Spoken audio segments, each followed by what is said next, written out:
25주년을 맞이해서 그동안 뭐 장애인 복지관으로서 나름대로 이렇게 사회 우리 지역사회나 우리나라의 장애인 복지의 흐름을 비춰서 이렇게 그동안 사업을 쭉 해왔는데 최근 수년 전부터 우리가 사람 중심 실천이라는 비전을 세우고 그 관점에서 우리가 사업들을 좀 하고 해왔었거든요. 그래서 이번에 25주년을 맞으면서 우리 이 분야에 계신 동료 여러분들과 함께 저희의 사례를 같이 나누면서 또 앞으로 더 발전적으로 어떻게 적용하고 발전적으로 할까에 대해서 같이 나누고 생각하는 그런 시간을 갖기 위해서 이렇게 오늘 행사를 마련했습니다. 저희 복지관이 25주년을 맞이해서 뭐 기념식이나 이런 걸 대외적으로 하지 않습니다. 그냥 내부적으로 필요할 때 하고, 오늘 대외적으로는 사실은 요 세미나 성과 공유회 이것을 대외적으로 같이 이렇게 함께하는 자리를 이렇게 마련했습니다. 아무튼 또 이 본 행사에 이렇게 참여해 주신 동료 기관 여러분께 감사 말씀드리고요. 또 그동안 이것을 준비하기 위해서 수고해준 우리 직원들 대단히 감사 말씀드립니다.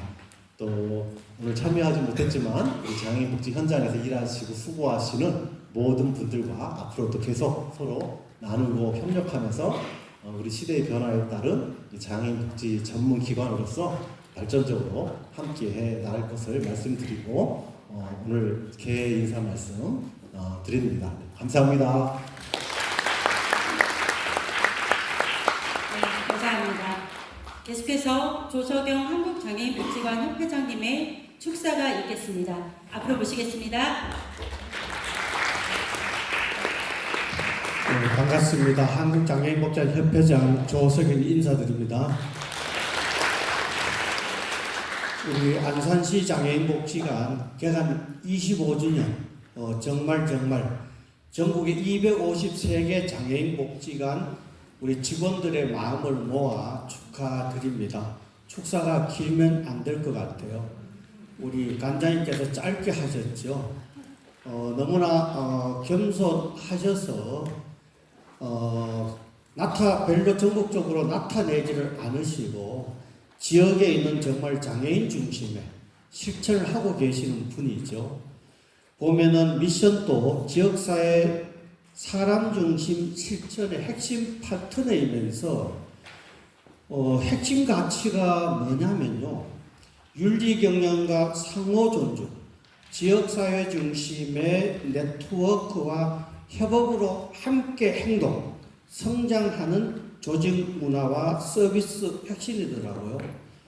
우리 박상호 관장님과 직원들이 이러한 어떤 미션 비전 아래 핵심 가치를 실천하고 계시고요. 그래서 전국에서 너무 겸손하셔서 자랑질을 하지 않아서 잘 모르는 경우가 꽤 있는 것 같습니다. 그래서 오늘 25년간 헌신과 성과를 마음껏 자랑질 하시기를 응원드리겠습니다. 전국의 253개 복지관이 우리 안산장애인복지관이 실천하고 있는 오늘의 내용들을, 이야기들을 전국에 공유할 수 있도록 그런 시간들을 가지기 위해서 저도 노력하겠습니다. 장애인복지관이 지금까지 차려왔지만은 앞으로도 지역사회 장애인 또한 장애 관련 기관의 책임기관 역할을 할 수 있도록 중앙협회에서도 노력하면서 함께하겠습니다. 감사합니다. 네, 감사합니다. 다음은 박소은 안산시청 복지국장님의 축사가 있겠습니다. 큰 박수로 모시겠습니다.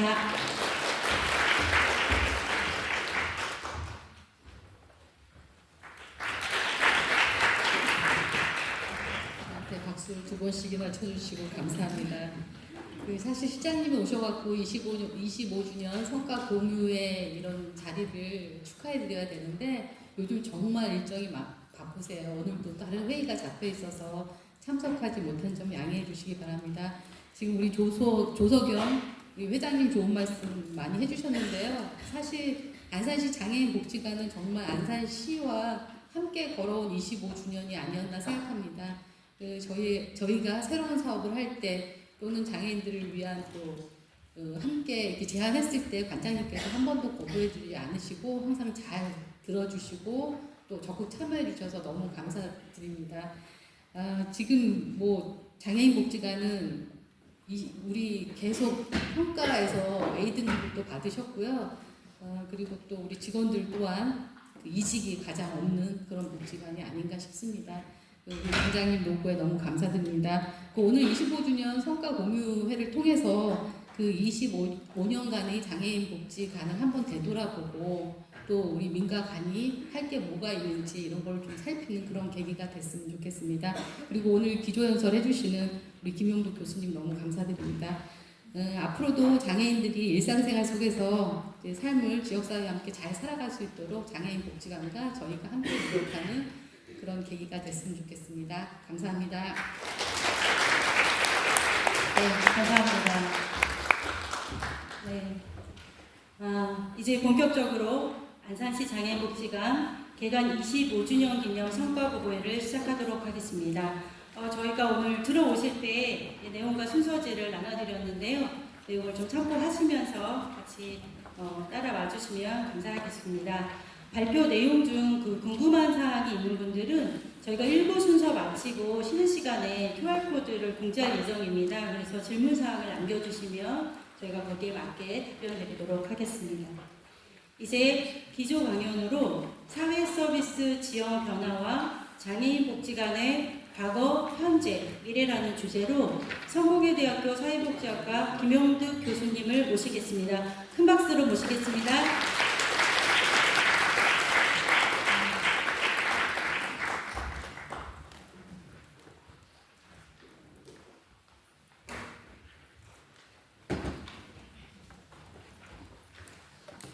네, 반갑습니다. 여기 저 두 번째인데요.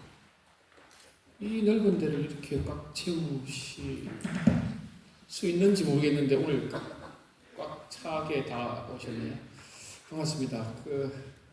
제가 오늘 우리 25주년 축하하는 자리에 어떤 역할을 해야 될까 이런 생각을 하면서 이제 원고 준비를 했는데 이제 아마도 이어질 사례 발표가 이제 하이라이트가 될 거고 사실은 우리 관장님과 사례 발표하시는 분들하고 사전 미팅을 한번 했고요. 그래서 이제 제가 오늘 할 역할은 행사장 가면 이게 어떤 행사인지 이렇게 살짝 기점해주는 그 뒤에 쳐진 뭐 현수막이나 병풍 같은 역할이 오늘 제가 할 역할이고요. 이제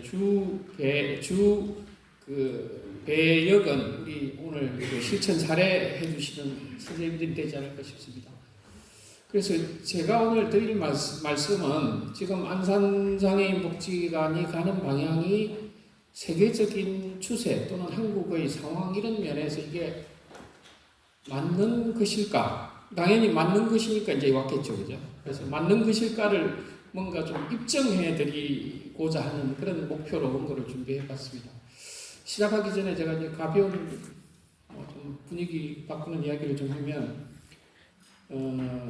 이 복지 서비스라고 하는 거에도 결이 있다. 이게 요즘 제가 많이 이야기하는 건데 결이라고 하는 게 좀 고급스럽게 이야기하면 이론과 법칙이 있다 이렇게 이야기하잖아요. 이제 이 복지 서비스가 발달되기 전에는 무주공산에 그냥 말뚝 박듯이 아무 때나 꽂으면 그게 복지 서비스가 되는 시대였고 지금은 우리도 상당한 수준에 와 있기 때문에 그 결을 잘 모르고 뭔가를 하면 이제 부딪히는 일이 생기는 거죠. 그래서 우리가 이제는 결을 정확하게 이해하는 게 대단히 중요해졌는데 그 결의 이야기를 아주 잘 보여주는 예가요. 이런 이야기 완전 웃으시라고 드리는 말씀입니다. 마른 오징어는 어느 쪽으로 찢어야 돼요? 몸통을 기준으로 머리와 꼬리 방향으로 찢으면 맞습니까? 반대죠, 그죠? 그렇죠. 몸통으로 찢어야 되죠. 맥주 마시고 가보면 다 그렇게 찢으시죠, 그죠? 그게 결입니다. 그 다음에 먹태는 어느 쪽으로 찢어야 돼요? 먹태는 머리에서 꼬리 방향으로 찢어야 돼요. 다릅니다. 이게 결입니다. 이게 우리가 이제 그 일상에서 보는 법칙이고 이제 뭐 우리가 무수한 그 학문적 법칙을 대하고 있는 거죠. 그래서 오늘 한국의 사회 서비스 지형이 어디로 가고 있는데 지금 안산장복은 어디로 가고 있구나 이런 말씀을 좀 드려보도록 하겠습니다. 시간은 제가 원래 안내된 끝나는 시간 4시 40분에 정확하게 마치도록 하겠습니다. 순서는 크게 이제 우리 사회 서비스라고 하는 게 어떻게 변해왔고 변해가고 또 우리가 하고 있는 서비스에 뭔가 부족함이 있다면 어떤 점 때문에 우리가 느끼는 한계가 이렇게 가시화되느냐 이런 거를 다루고요. 그 다음에 두 번째는 실제로 우리나라에서는 그러면 이 사회 서비스 지형이 어떻게 달라져 오고 있고 그 다음에 여기에 맞춰서 장애인 복지관의 역할은 어떻게 세팅되고 있는가. 이게 장애인 복지관도 사실 25년 전과 지금을 비교하면 엄청나게 바뀌었습니다. 아마 느끼실지 모르겠는데 이따 보여드리겠습니다. 몰라볼 정도로 달라졌습니다. 그 다음에 세 번째는 아마 2번까지 해서 끝나면 2번에서 끝낼 거고요. 혹시 시간이 좀 그때까지 안 끝나면 이제 자산 접근이라고 하는 접근 방식이 아마 지금 안산에서 하고 있는 이야기를 좀 포괄할 수 있는 그런 접근 방법일 것 같아서 그걸 좀 말씀드리려고 했는데 요거는 사례에서 굉장히 풍성하게 다룰 거기 때문에 아마 마지막에 제목만 주르륵 보여드리는 수준이 되지 않을까 싶습니다. 그래서 이제 첫 번째 주제의 질문은 뭐냐면 사회 서비스의 지향과 모델은 세계적으로 어떻게 변하고 있고 어떤 한계에 직면해 있는가? 전 세계적으로 그렇습니다. 어떤 방향이 있고요. 전 세계적으로 어렵습니다. 그래서 그 어려움이 우리도 지금 느끼고 있긴 한데 우리보다 앞서갔던 국가들은 사실은 우리보다 좀 더 큰 어려움에 직면해 있는 상황입니다. 이게 뭘까? 그런 건데요.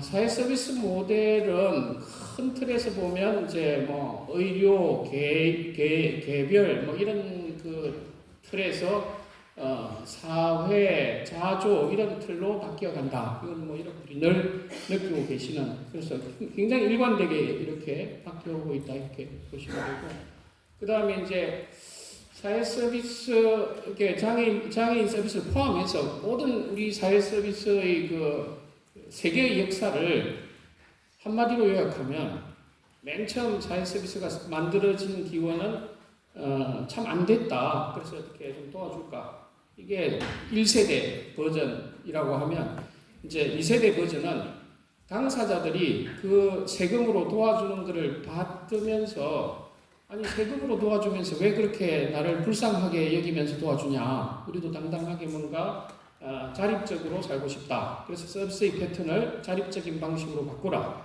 이 요청에 의해서 이제 자립 모델이라는 시대를 거쳤고, 우리도 지금 사실 자립 모델의 시대에 살고 있는 거거든요.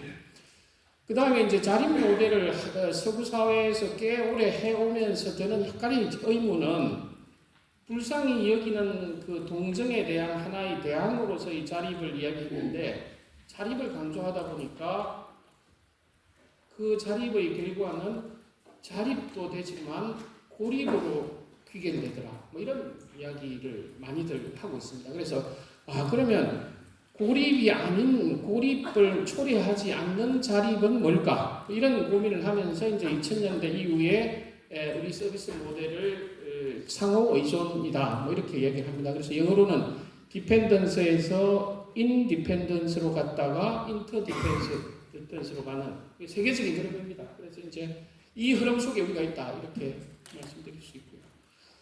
그다음에 그러면 이제 빨리빨리 넘어갑니다. 이렇게 제가 그냥 요거 보여드리는 거 설명드린 앞에 자료를 충분히 추측하실 수 있기 때문에 이게 여러분이 동의를 하실 수 있을지 없을지 모르겠는데 저는 사실 이 주제를 앞으로 좀 정교화시키는 일을 하려고 생각하고 있습니다. 우리가 이제 복지가 확대되고 복지 서비스가 강화되면서 복지관에서 여러 가지 일을 되게 신나고 재미있게 많이 하는데 이런 복지를 둘러싸고 우리에게 느껴지는 미묘하기도 하고 강력하기도 하는 그런 느낌이 있습니다. 그 느낌의 실체가 뭘까? 이런 생각을 해보는데 우리 전 세계적으로 우리 복지 서비스가 직면해 있는 네 가지 함정이 있는 것 같아요. 그 네 가지 함정을 이제 순서대로 간단하게 좀 말씀드려보면 1번의 함정은 뭐냐면 동정의 함정. 아까 제가 말씀드릴 때 사회 서비스의 설계의 제1기획은 불쌍한 사람들에게 국가가 뭘 해야 되지? 라는 질문에 대한 답을 찾은 겁니다. 그게 국가 서비스의 기본 그 설계 원리가 된 거죠. 그래서 우리가 이제 지금도 뭐 그런 게 남아 있는데 그 뭔가 긴급한 필요나 지속적인 필요가 있어서 복지관을 찾는 그 이용하는 분들이 점점 늘어나고 있는 사실인데 과연 이 복지라는 건물과 복지라는 단어 사이에 그 단어를 사이에 두고 사람과 사람의 관계 맺음은 통상적인 관계 맺음하고 같을까 다를까 이렇게 생각해 보면 상당히 다르다는 거죠. 그래서 이게 이용자 측에서도 끊임없이 의심합니다. 내가 뭔가 불쌍히 여김을 받는 거 아닐까? 또 서비스를 하는 사람도 내가 불쌍함의 발로로 이걸 하는 거 아닐까?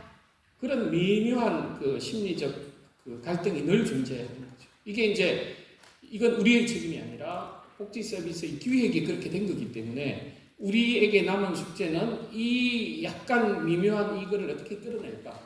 그래서 사실 우리 이런 거 있잖아요.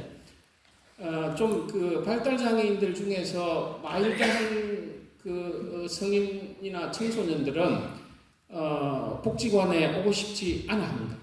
이게 이제 매우 간단한 사실이지만 이걸 가만히 생각해 보면 왜 오고 싶지 않을까를 선뜻 수긍하기가 쉽지가 않거든요. 근데 그 원리는 이제 이 동정의 함정에서 이제 그런 점들이 있다. 이걸 우리가 어떻게 극복할 것이냐. 그 다음에 두 번째는 뭐냐면 복지 서비스의 기본 특징은 뭐냐면 그 만들어질 때 다 돈으로 계산돼야 되기 때문에 표준적으로 만들어집니다. 1시간당 얼마, 1시간당 할 수 있는 거는 이렇게 표준적으로 만들어집니다. 이게 이제 표준적으로 만들어지면 그 결과는 장점도 있지만 쪼개집니다.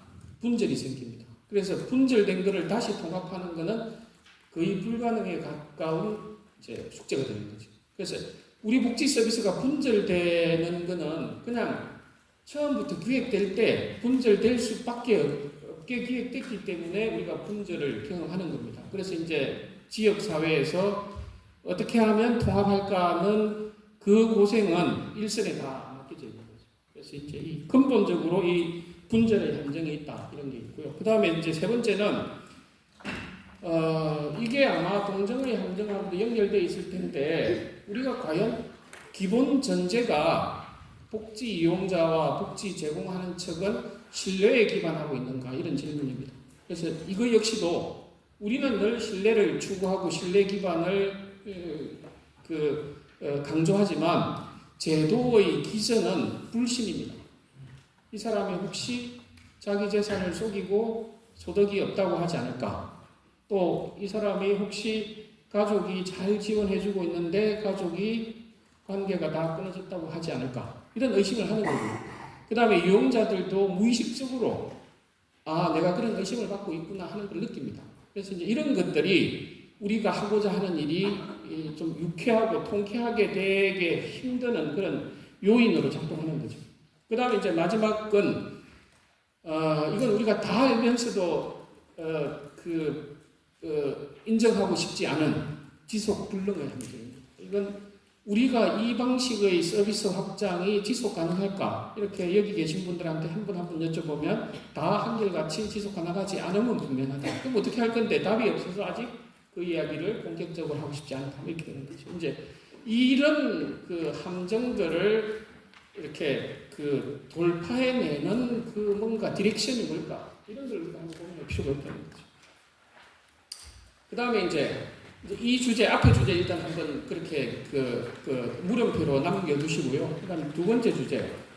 우리나라 사회 서비스 지형은 어떻게 달라지고 있으며 이거하고 맞춰서 장애인 복지관 모형은 어떻게 달라져 왔을까? 이건 아마 이제 오늘은 장애인 복지관 모형을 여기다가 이제 대입시킨 거지만 다른 뭐 자립생활센터랄지 노인복지관이랄지 사회복지관이랄지 이것도 다 여기다가 이제 그 투입하면 설명이 됩니다.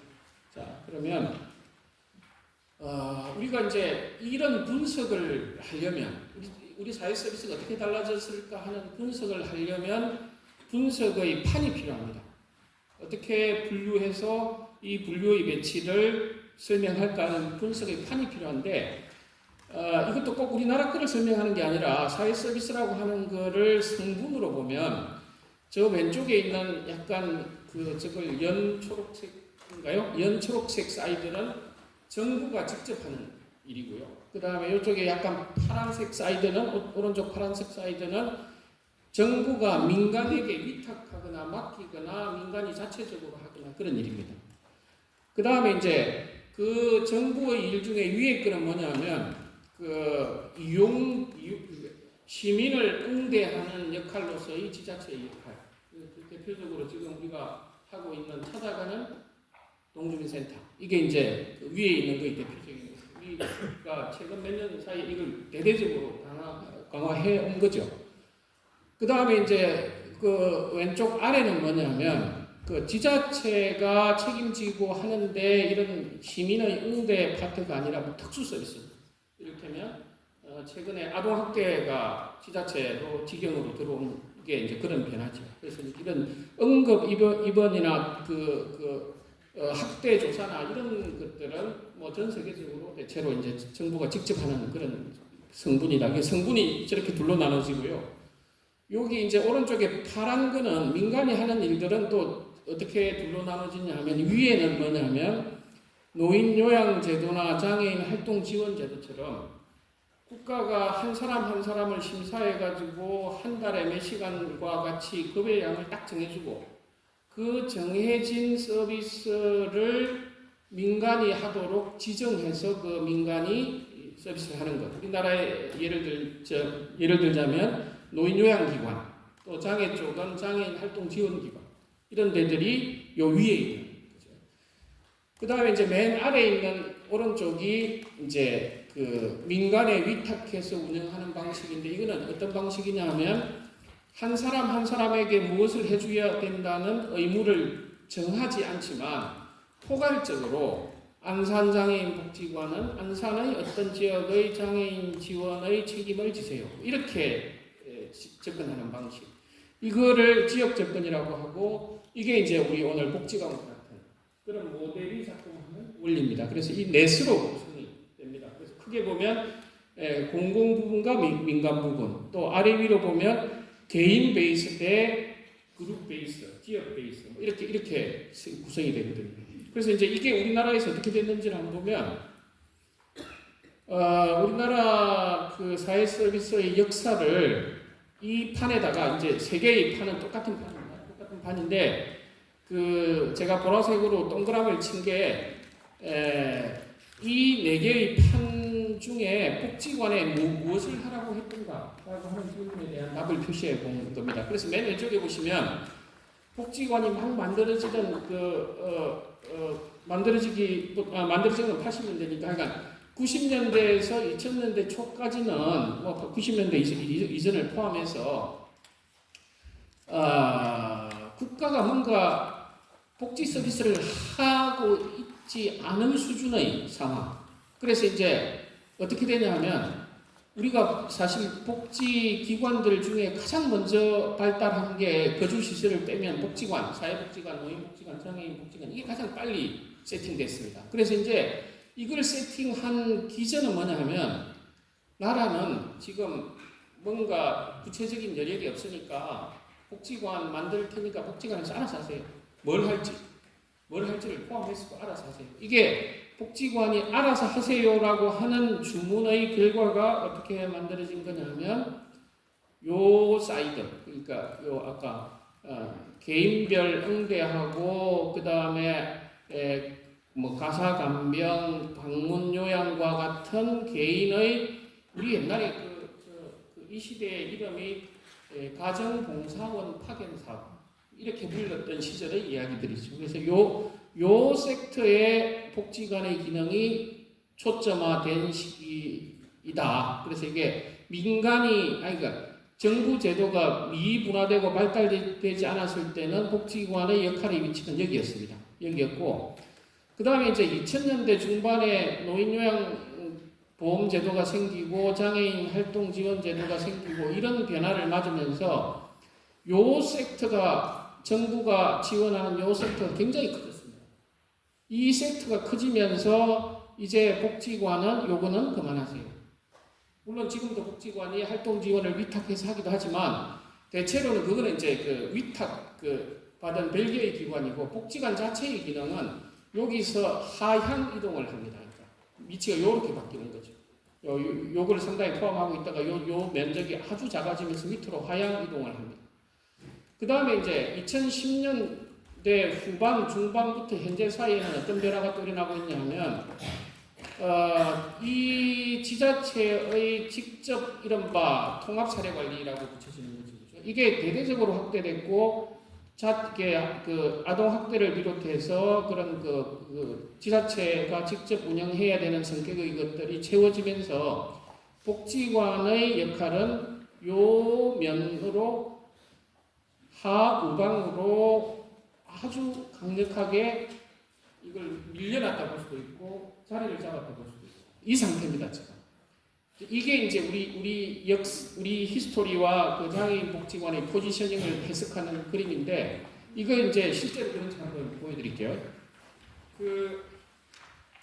이게 이제 요 그림은 아까 제가 맨 왼쪽에 있던 걸 그대로 캡처해서 여기다가 닦아놓습니다. 그래서 이제 그러면 1세대 장애인 복지관은 개인에게 직접 지원하고 그 다음에 정부가 직접 뭔가 권한을 갖고 하는 것처럼 개인에게 대한 지원을 했던 시기죠. 그래서 이게 1992년 장애인 복지 사업 안내입니다. 이 안내 장애인 복지관의 조직도를 이렇게 그려놨는데 요거를 제가 해석을 하기를 지자체 및 공공기관 기능을 포괄하는 서비스를 하도록 했다. 보면 종합상담, 판정 및 지도, 장애 등록, 기능 훈련, 보장구 사용 이런 것들이 지금은 동주민센터에서 보장구 사용하고 이런 것들로 되어 있는데 이런 것들이 다 요 안에 포함되어 있습니다. 이게 1세대. 그 다음에 이제 2세대. 아까 2세대 이야기 제가 말씀드릴 때 2세대의 특징은 노인요양이나 장애인 활동 지원 제도와 같은 이 면이 커지면서 복지관은 이렇게 하방으로 움직인 시점이라고 했죠. 그죠? 그래서 이 시점을 보여주는 게 이제 2013년 사업 안내에 보면 과거의 그에서 어떤 변화가 생기냐 하면 건의공모팀, 지역연계팀, 문화지원팀이라고 하는 그 팀이 새롭게 만들어집니다. 이제 이 현상이 그냥 만들어진 게 아니라 이렇게 하방하면서 이런 기능들이 필요해지는 거고 이 기능들이 이제 추가가 됩니다. 이렇게 이제 2세대고요. 그 다음에 이제 3세대로 내려와 보면 지금 현재 사업 안내는 이렇게 되어 있습니다. 그래서 이제 3세대는 요 민관 위탁 운영의 지역 접근 중심으로 오른쪽 하단에 아주 강력하게 자리를 잡은 모형인데 이거는 이제 그 지역에 더 밀착하는 복지관. 그래서 이제 서비스들을 보면 이 각각의 요소들이 지역과 연결하고 통합하고 이런 사람 중심과 지역사회 중심이 이렇게 섞이면서 혼합되면서 합쳐지면서 강조되는 특징. 이렇게 되는 거예요. 그래서 지금 향후 장애인 복지관의 포지션은 이 섹터를 얼마나 더 깊이 파고 들어가야 됩니다. 이게 이제 숙제인 거죠. 이렇게 이제 해석된다는 말씀입니다. 그 다음에 이제 여기까지가 이제 제가 오늘 드리고 싶었던 말씀의 핵심 내용이고, 그러면 이제 이런 거를 구현한다고 하면 실제로 장애인 복지관을 구성하는 틀이나 뭔가 프레임은 어떻게 될까? 그리고 실제로 앞으로 이제 이런 거를 강력하게 활성화시키려면 어떤 수단이 필요할까? 이런 이야기를 좀 말씀드리겠습니다. 자, 그럼 이제 장애인복지관의 미래, 지금 아까 이제 그 3세대 말씀을 드렸는데 이 3세대가 더 공고해지는 미래 비전은 뭘까라고 생각해 보면 좀 더 이제 요 면이 탄탄해지고 그 당사자의 강점과 지역사회 자산이 순환하는, 그래서 사람 중심과 지역사회 중심이 결합하는, 그래서 이제 이 그림은 제가 그린 게 아니라 오늘 외국의 사이트에서 가져온 건데 장애인 복지관의 역할은 뭐냐면 지원의 서클을 만들어내는, 그게 공적이든 사적이든 가족이든 뭐 주민이든 사람과 사람의 관계를 만들어내는 것, 이게 이제 핵심이고, 그래서 이게 원으로 보면 친밀한 사람들의 서클, 친구 교제하는 사람들의 서클, 그 다음에 시민을 포함한 참여하는 사람들의 서클,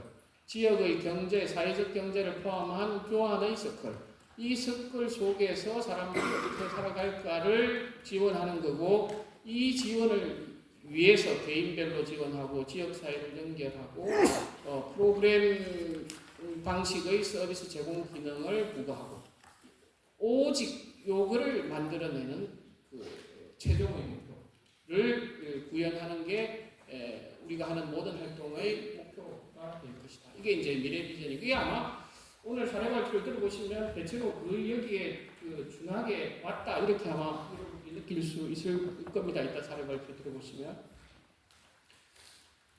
그래서 이제 이런 방향으로 가는 거를 우리가 어떻게 한번 그 뭐라 그럴까요? 좀 개념화시키면서 이론화시켜 볼까, 이런 그 유혹이 생기는데, 자산 접근이라고 하는 건데, 이 자산 접근이라고 하는 거를 가장 잘 설명하는, 이게 그러니까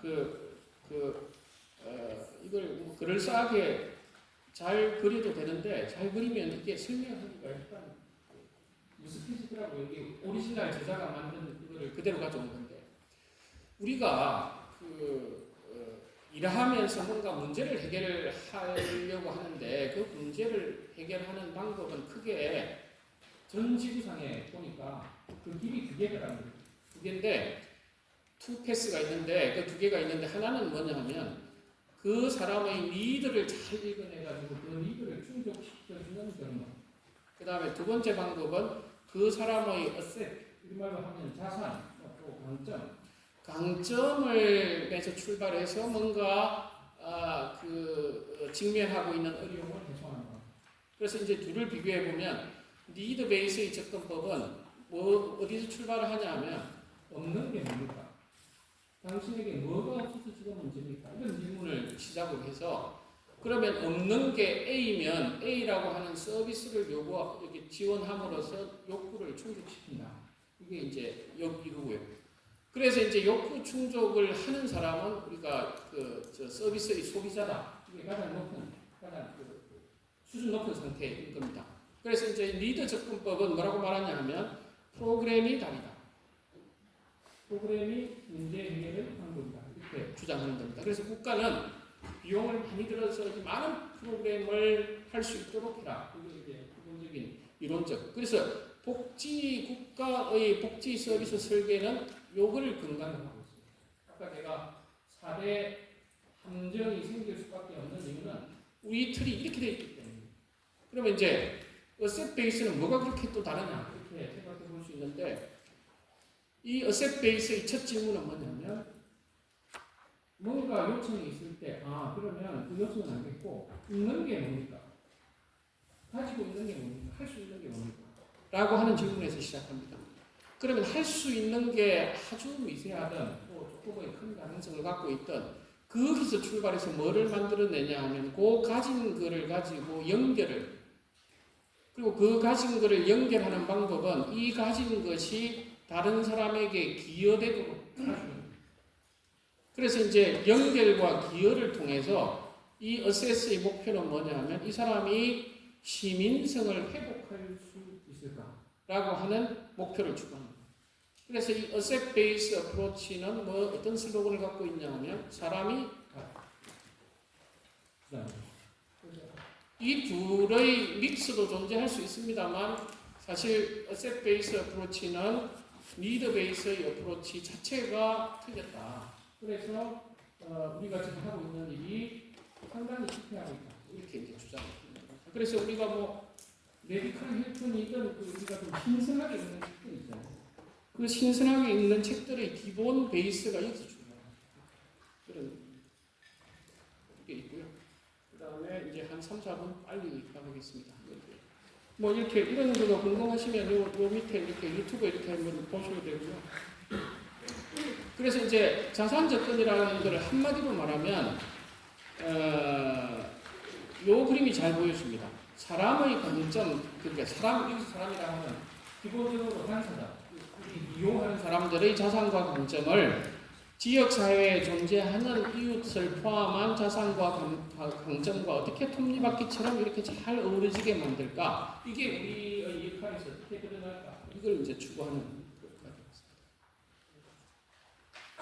그래서 이제 우리가 서비스가 발전한다는 게 뭐냐면 개인 베이스의 개인 중심의 접근과 지역 기반의 공동체 접근이 지금 사실 우리가 약간 이렇게 따로 놀고 있는데 앞으로 점점 이게 합쳐져서 이게 일체화되는 과정.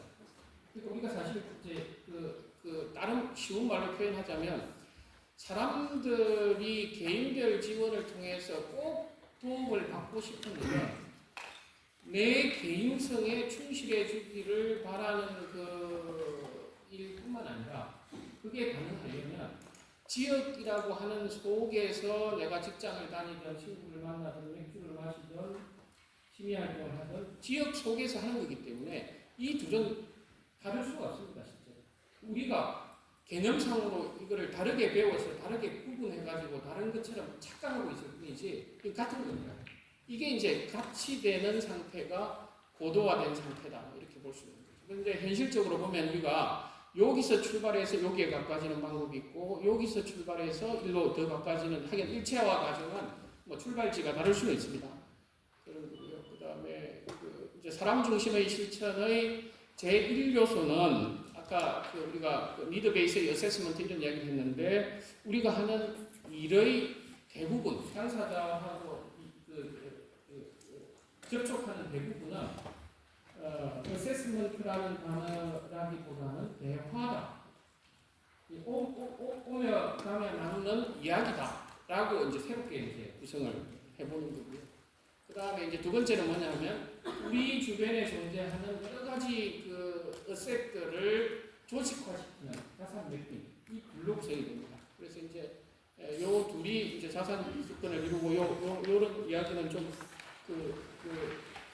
긴 이야기인데요. 그래서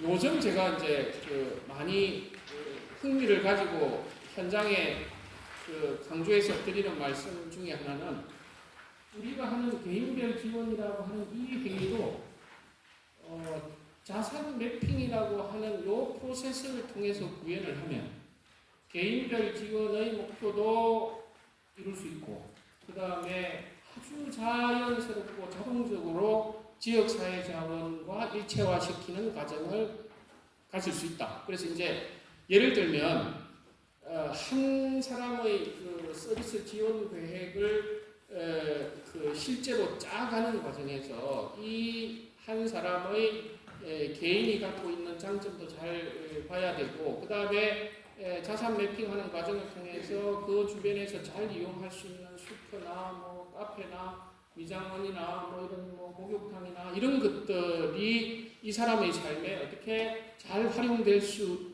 있기를 기대하는지 또 어떤 사람들의 어떤 공간이 이 사람의 실제의 현실의 삶에 도움이 되게 작동할 수 있는지를 지도화 기법을 통해서 찾아내고 그 본인도 그 지도 속에 존재하는 그런 자산 맵을 통해서 그걸 구현하고 전송하고 이렇게 하는 기법인데요. 이제 요거는 따로 이렇게 제가 대체로 이 다음에 한 2시간 정도 따로 설명하는 이야기인데 자산 접근을 설명하다 보면 그냥 실루엣으로 이런 그 하나의 접근 방식을 통해서 아까 강조한 자산 접근을 실제로 현장에서 구현할 수 있다. 뭐 이런 말씀을 드립니다.